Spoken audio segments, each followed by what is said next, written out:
guys and gals, welcome back to Tony's Garage again. We're doing this gear install on my 72 Plymouth Roadrunner. I kind of skipped a couple little steps that you're going to miss, but some of it was just monotonous stuff. I took a flat blade razor, scraped all the gasket off this pumpkin and off the actual housing itself as well. And I took a little wire brush here and cleaned up both surfaces. I went ahead and laid underneath there and put some gasket maker on that, so that way it would kind of set up a little bit before I go ahead and push this pumpkin in. Something I did not take into account was the yokes were a different size. I guess I should have paid more attention to that. So I spent about the last hour removing this yoke from this pumpkin and this yoke from that pumpkin. So I didn't have the right tool, so I kind of just had to use a steering wheel puller and make it work, which was a little MacGyverish, but it got the job done. So we got it set over. I also pulled the pinion snub off of this one and put it on this one we're installing. So let's go ahead, and I'm going to get this thing down there. It will not be fun, but it needs to be done. It's very heavy.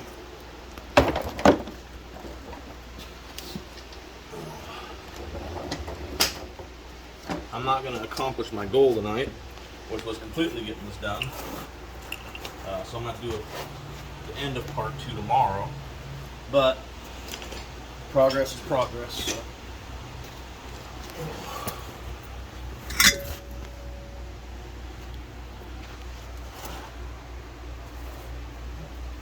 Well, let's see if I can He-Man this thing up in there and then get a nut on it. It is not going to be very fun.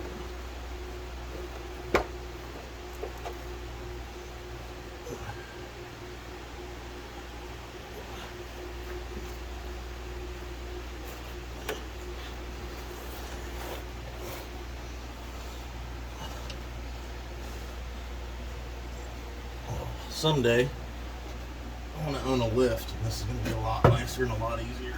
But until then, here I am.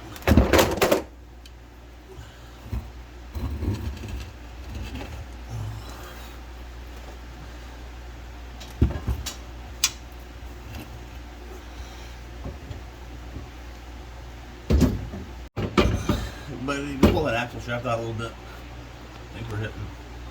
Oh, that. No, the other side. Oh, the new side.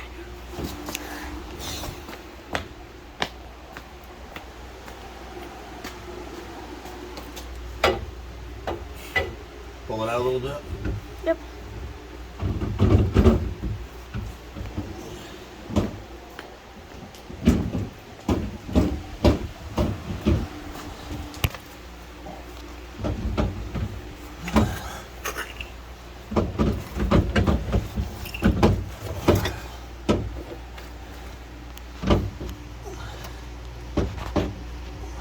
Why don't you roll that jack in here a little bit for me? Lift it. Roll the jack in here.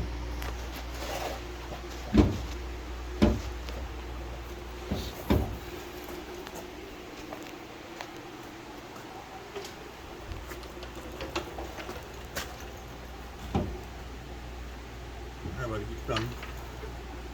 Coming. Okay, a little too far. Go back just a tiny bit. Get up. Easy, thank you.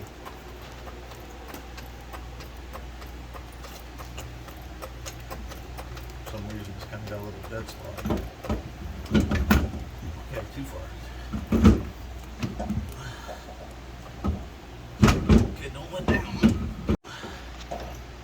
A little bit. Tiny bit.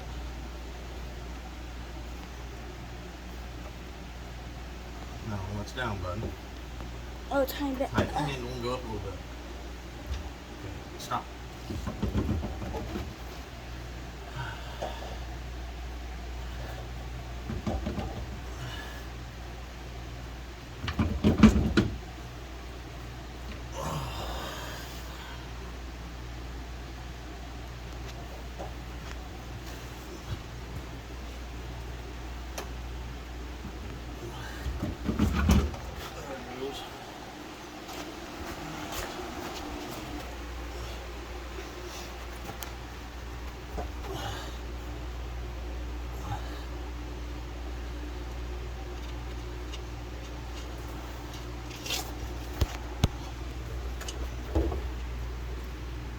Still recording, bud? Mm-hmm. We had some technical difficulties there for a minute. Alright, so I got it up in there with Gabe's help with that jack. Thank God for him. My old arms were starting to wear out on me. So I'm gonna get all these nuts up on here on the studs. I'm gonna just snug them up for the night as this gasket maker dries, and I'm gonna finish this up tomorrow. So we'll continue recording tomorrow. Alright, so here we are back to finish this up. Last night where I left off was putting the pumpkin back in the car. I just snugged them up last night with the 3/8 impact, kind of a little snug, letting that gasket maker harden all night long. Went ahead and grabbed some replacement nuts, 3/8 fine thread to replace the missing nuts to hold the axles in. I went ahead and got rid of the old gasket. I'm going to clean this off the surface here real quick, so that way this gasket maker will work on these flame seals. I don't have the paper gaskets, and in my opinion paper gaskets aren't the greatest anyway, so we're just going to use some gasket maker, which works plenty fine for the end of the axle shafts here. So when I crawl back under there, I'm still going to make sure that all the stuff's torqued underneath there as far as the pumpkin bolts. I need to get the yoke nut to 240 foot-pounds of torque. It's hard to do that outside the car, so I'm just going to wait till I was in the car to do it. So this stuff here I've never used before, but it's the right stuff, 1 minute gasket in a can. We're going to give it a shot. It's supposed to dry pretty quick. Last minute I decided I want to try to go to a cruise night tonight, so I'm trying to get this thing finished up so that way me and the kids and the wife can go. So this stuff seems to come out pretty decent. Have a little awkward space to work, but just follow the instructions on it. Seems to work, like I said, pretty good. It's supposed to be pretty much the same stuff that comes in a normal black tube. It's supposed to be oil resistant, but it's also supposed to set up in about a minute, so you've got to kind of work a little quick. I don't think it's going to be rock hard in a minute, but I wanted to go with a quicker sealant because I want to go to that cruise night tonight. When you put this back in, you want to be really careful not to damage the seals. So take your time, go slow, make sure you're fitting into the splines, which it is. Let me get this over.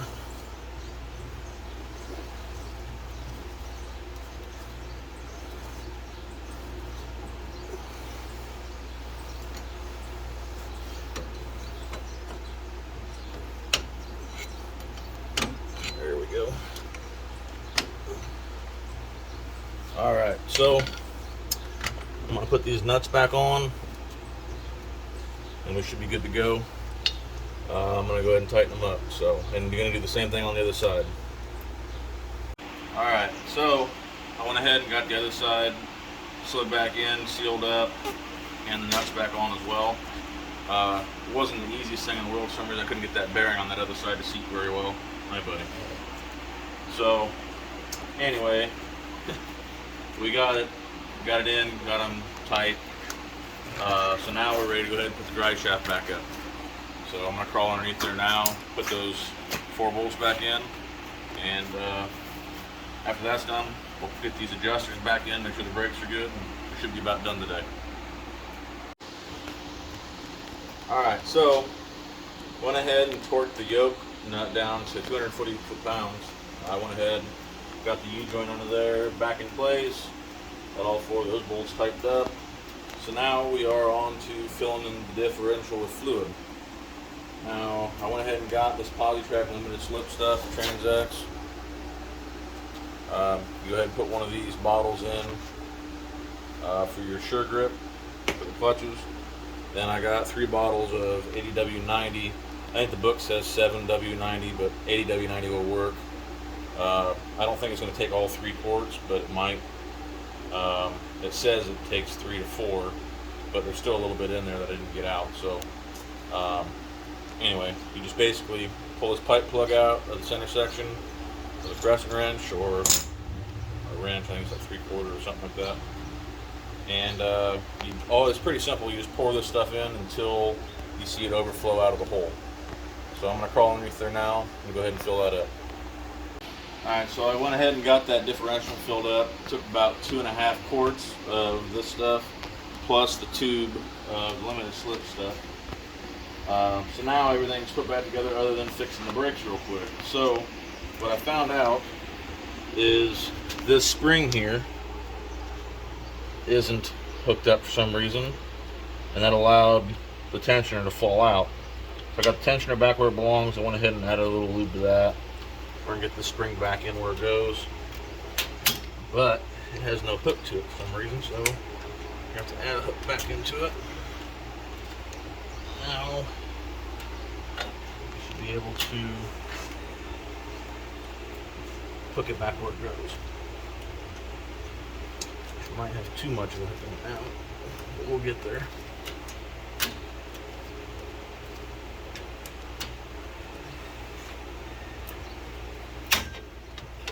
Maybe we'll get there.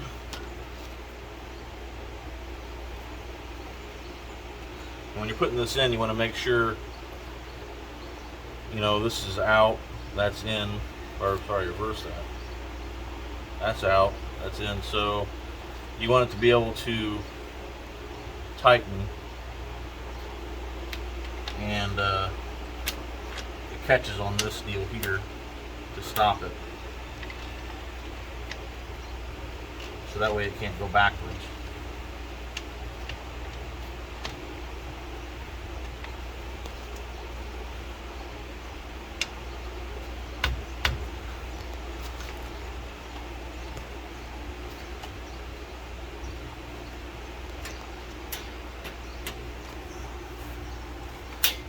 There it goes, springs back where it belongs.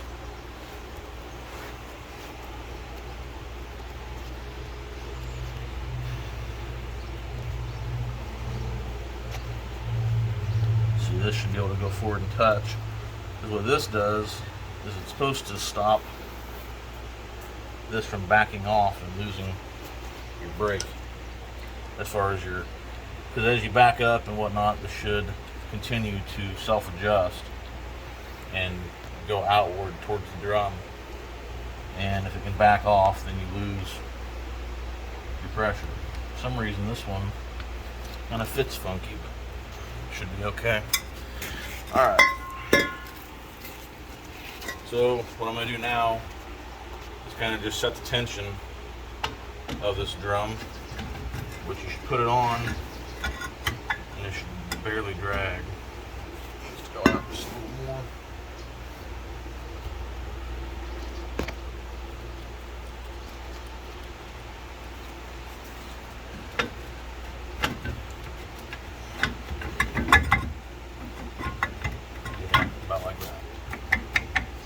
Good. Alright, now it's time to put the wheels back on, put her on the ground. Alright, so I went back and readjusted the brakes again, and I got a little ahead of myself and forgot to shoot some brake cleaner on and clean the drums out, but I went ahead and did that as well. We're going to go ahead and get these big boys back on.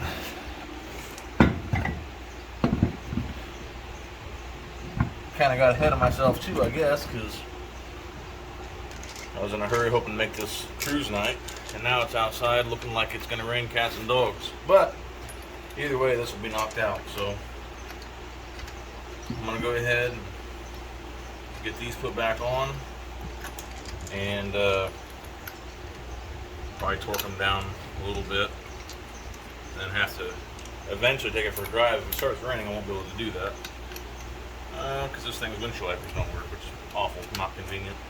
But hopefully get it back on the ground. I'd like to test out this Sure Grip and see it in action.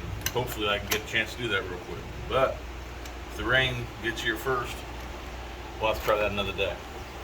So I'm going to go ahead and tighten these up and we'll go from there.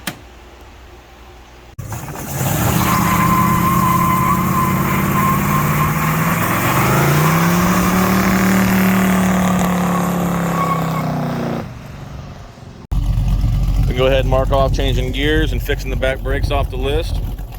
Now we're on the carb work. Seems a little sputtery, so back to the shop we go, get to work. But thanks for staying tuned to the last part.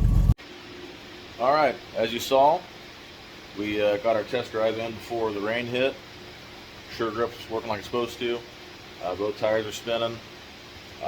Still pretty doggy. Carburetor isn't what it should be. Right now it's got the Holley 650 on it, vacuum secondary. I'm going to go ahead and swap it out for that 750 Willys, but got a couple things crossed off our list here, and progress is progress. So I want to say a quick thank you again to my son for helping out and also recording. Thank you guys for watching. Please like and subscribe. Trying to get this channel off the ground a little bit. We're doing it just for fun, but it feels good to know people are watching. So thanks again for tagging along with this journey, and we're going to see if we can tackle the rest of this list. So you guys take care. Have a good one. God bless.